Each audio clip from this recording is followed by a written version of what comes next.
Do you still think the halving cycle will continue?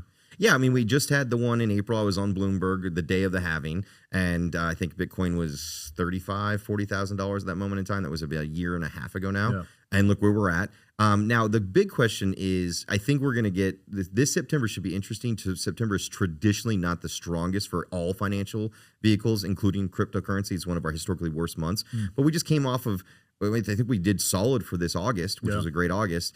And they call it Uptober always. So you get around 450 to 500 days post-halving is where you see peaks.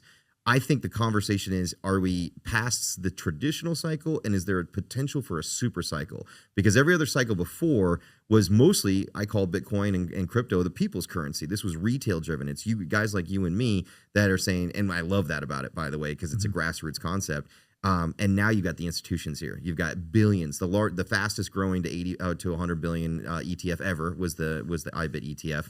So now you got institutions. You've got race to reserve from major countries stacking it, whether the United States, and none of them are admitting to what they're doing. Because if you were going to go buy $100 billion worth of Bitcoin, would you tell anybody? No. You would spread it across. You'd TWAP your way through. You'd be very strategic off and on chain OTC so that you could get the best price for it. And that's what's happening. A lot of posturing. If that hits at the same time, when I was at the Bitcoin conference, I used to say, you know, the third Oceans, I think it's like Oceans 13, where they have the drill that's under the casino and they're trying to scare everybody out of the casino to take the money. And the first one, like, it shakes a little bit and then everybody goes right back to gambling and they're like, you got to hit them harder. We haven't seen the tsunami retail wave yet.